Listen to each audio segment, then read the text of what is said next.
May bumili ka ng ida,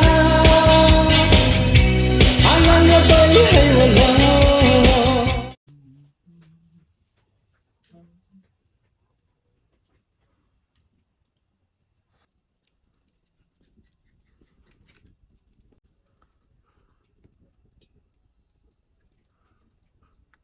Dati mo.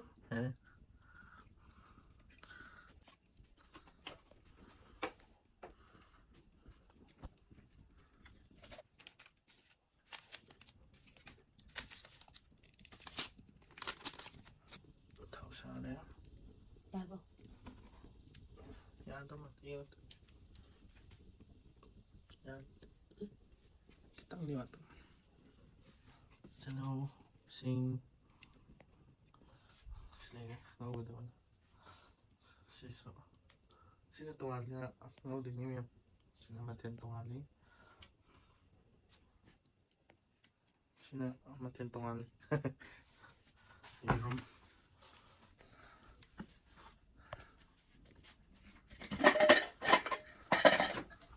Jemput, Kobe jemput map.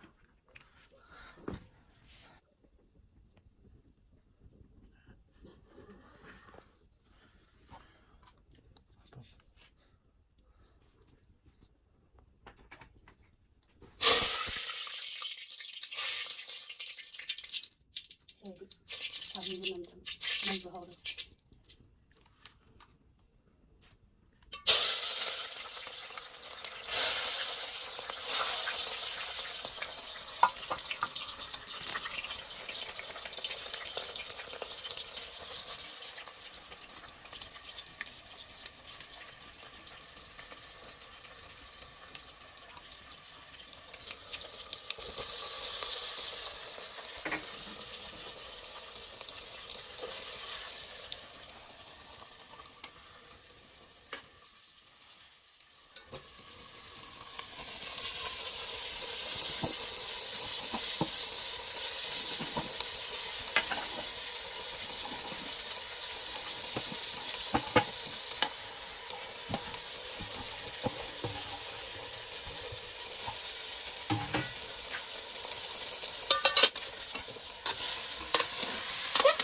Ini kau jangan dulu lagi.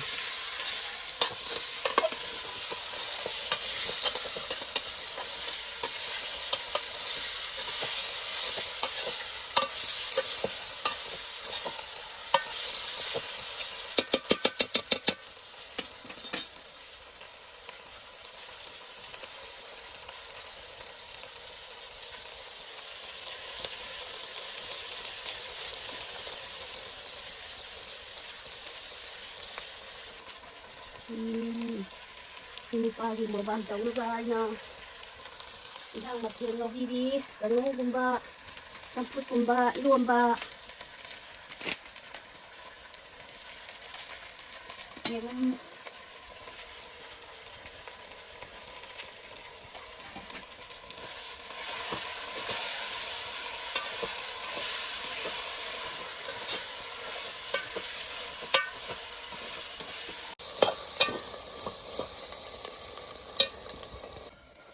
Sila macam apa nih?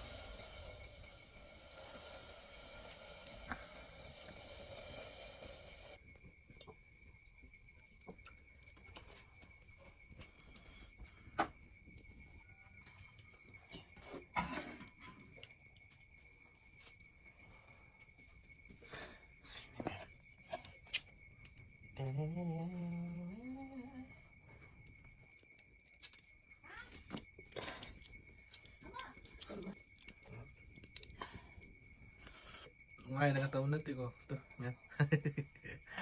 Mukbang, before mukbang nih. Ang gawin matin niya sila.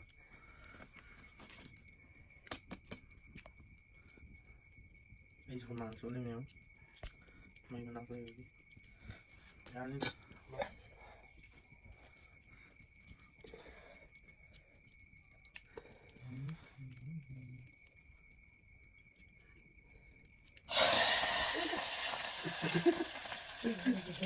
Dalam segitu seperti ini. ada yang kayak lupakan ini ada ini.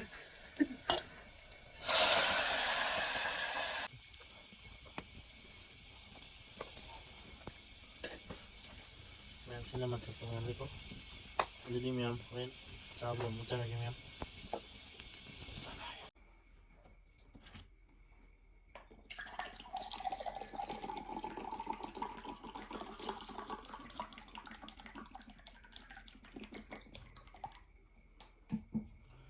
Hello ꯃꯌꯥꯝ ꯉꯁꯤꯗꯤ ꯉꯁꯤꯒꯤ ꯃꯊꯦꯜꯁꯤꯗꯤ ꯃꯌꯥꯝ ꯃꯔꯣꯏ ꯅꯥꯀꯨꯞꯄꯤ ꯉꯧꯕ ꯑꯃ ꯂꯩꯔꯦ ꯌꯦꯔꯨꯝ ꯂꯩꯔꯦꯀꯣ ꯆꯝꯐꯨꯠ ꯂꯩꯔꯦ ꯀꯣꯕꯤ ꯆꯝꯐꯨꯠ ꯂꯩꯔꯦ ꯑꯗꯨꯅ ꯁꯤꯅ ꯃꯣꯁꯨꯔ ꯀꯔꯤ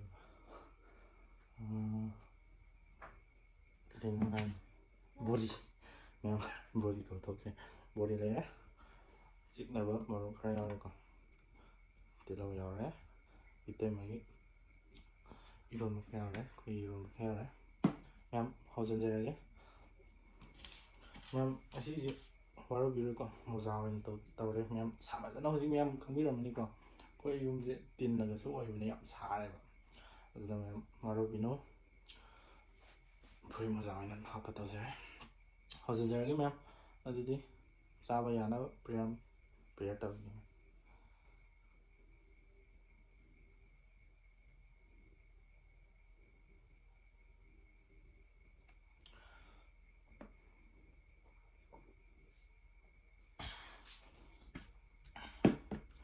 em 허전제하게고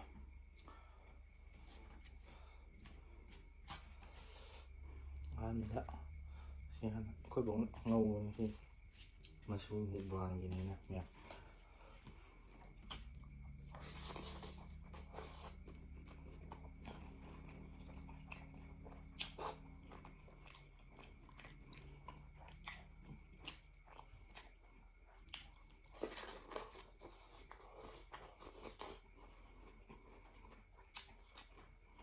좋아하면 이런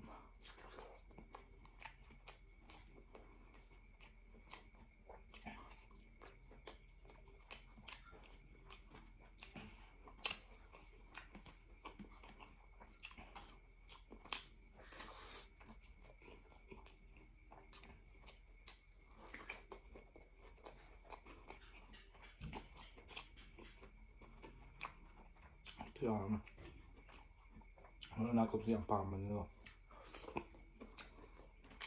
깜짝 맞아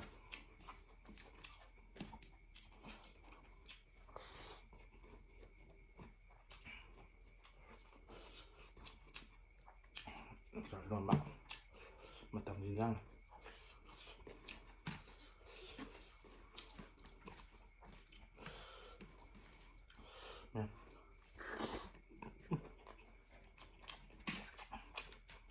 자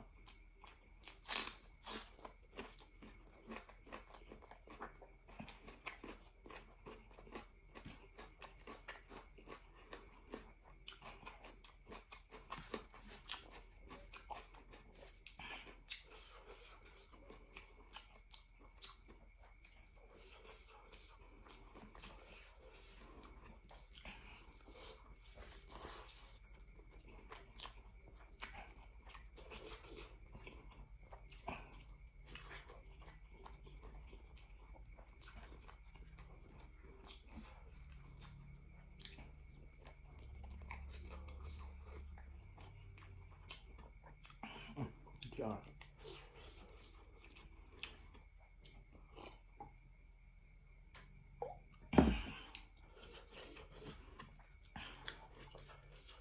실망하고 못 들어.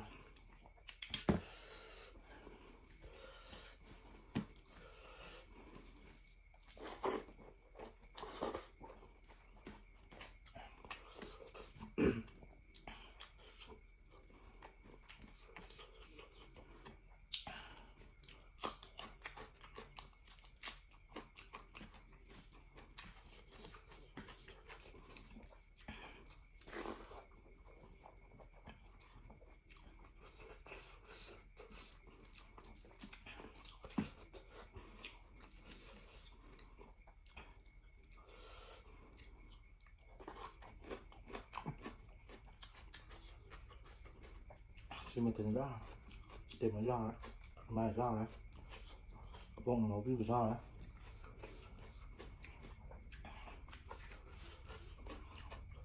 คุณจะอะไรกันชาย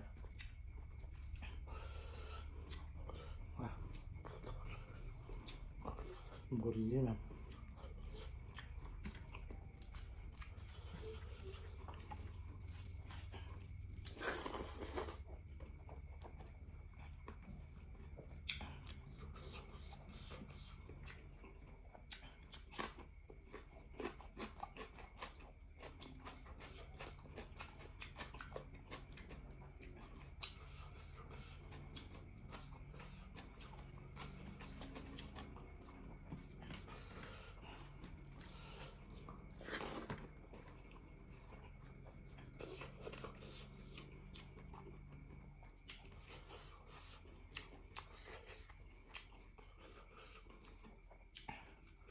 เจ้าละ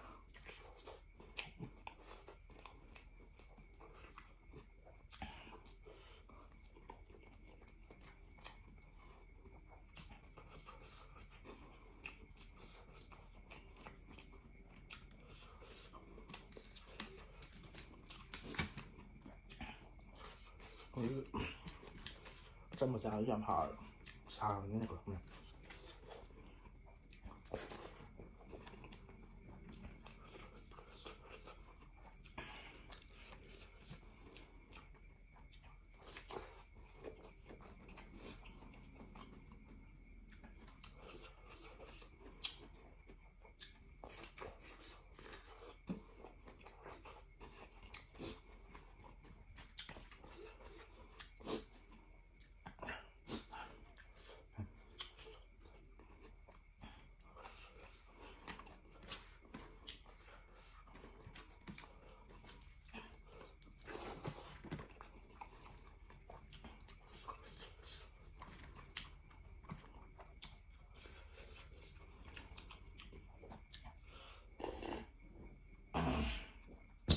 这样了没？怎么就没个？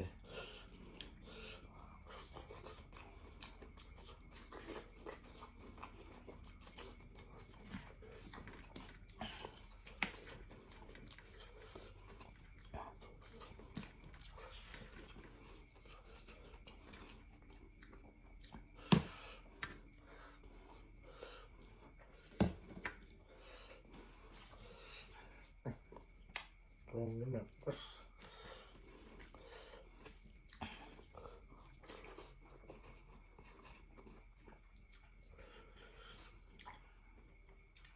皮外。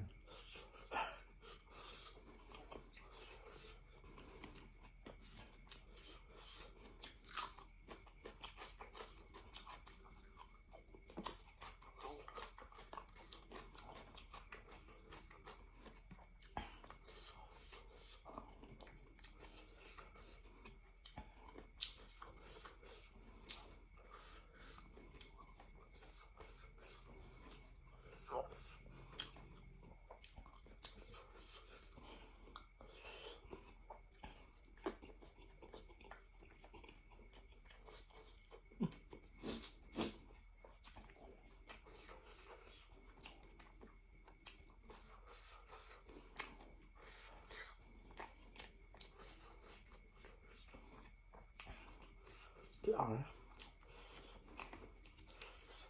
luôn rồi hả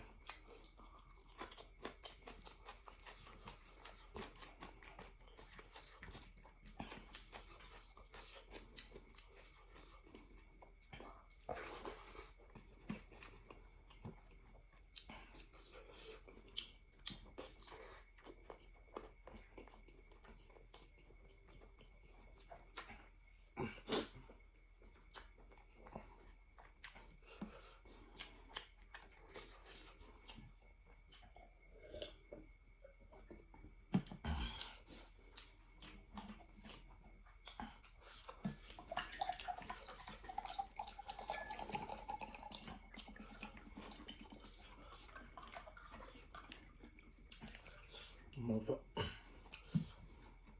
đã xào rồi tiền chàng là này mà xài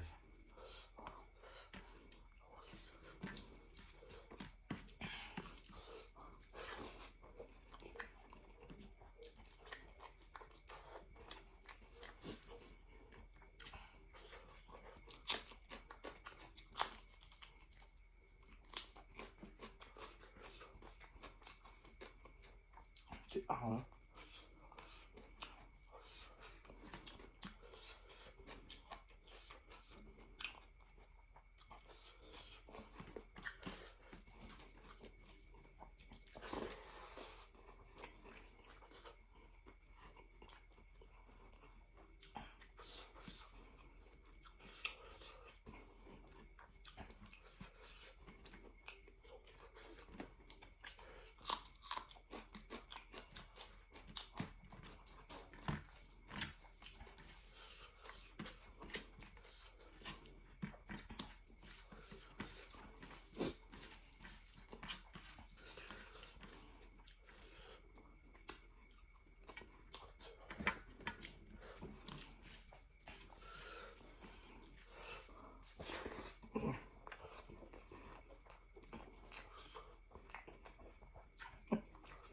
Thế hả?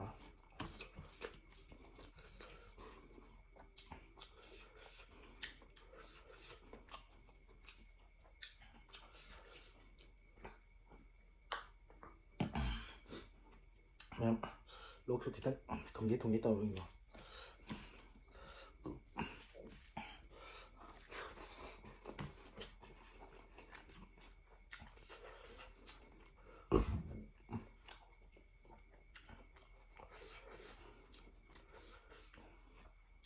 Rồi đây.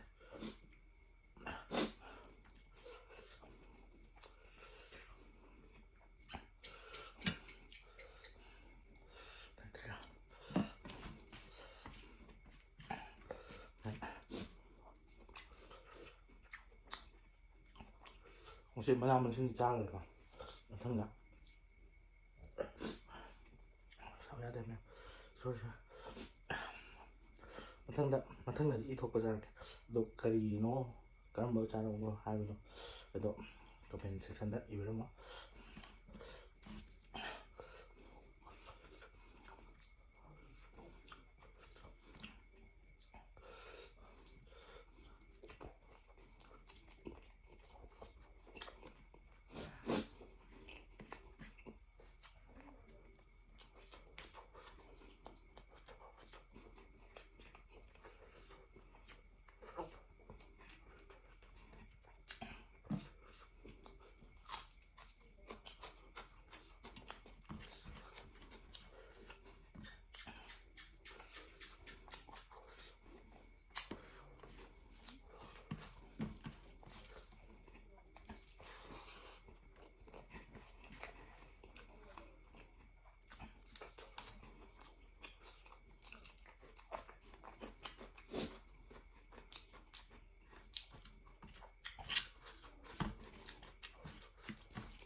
thì hào đấy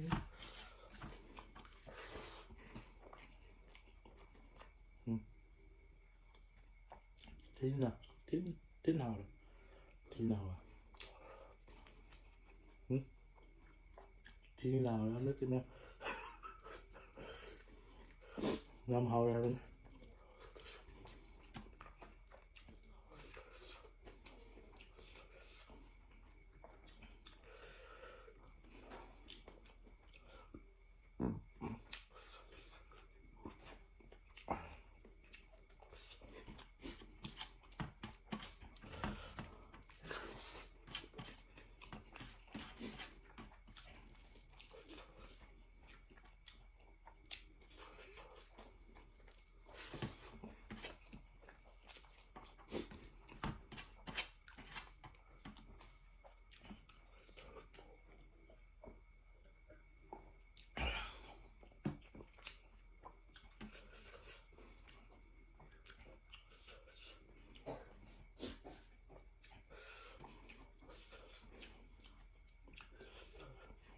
cái con người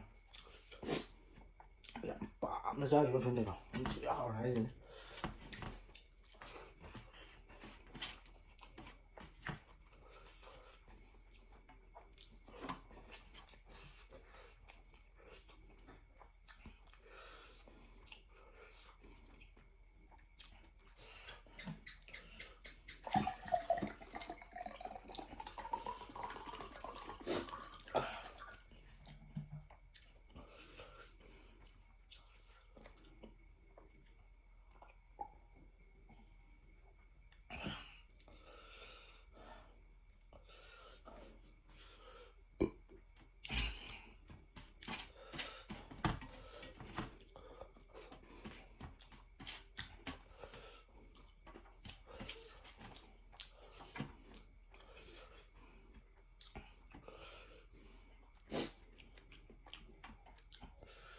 nam sẽ nam đây không nam kêu nó mới lên dạ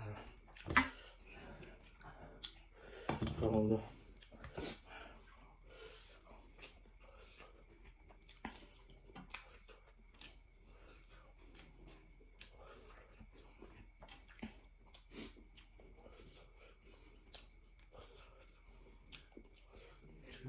rồi nó có việc thao sai bên ngoài được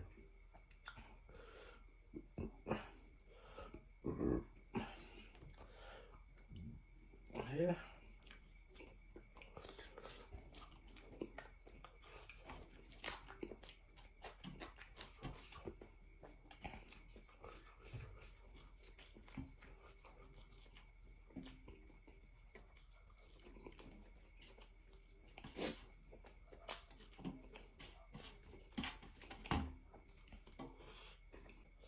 làm cái gì đấy tôi sang đây qua yêu mari tôi sang đấy mari nipa sản xuất đời ngâm thế một lúc xin mình xem ma'am next video đó kari zaro have no do ma'am upiro habiro comment section da aduga ma'am mana masing din si cha ge ba the next video di ithok ko isana ke do ithok ko se karam boin sabiro o haibo ma'am na comment da habiro ba ma'am na harpo matung ina asu sa ke do si di ko sang re ba yam chi hao ni si di loi cha sang re loi ithok re nhưng có chăm nữa này rồi thông rỡ bắp này hết cha vào cái lùi rồi xin mà lúc sẽ mà đi thì khai ra sai rồi just sai em một đó nên một tăng sai đó ở cái video gì đi rồi được xem rồi cái ngoài video cái like comment share subscribe to xem video subscribe to thì vậy xin nào xin hãy chơi ở next video đó thì nào xem nha bye bye Mai con người carayda Anang yo tôi hay wala Thì trên này sẽ dunya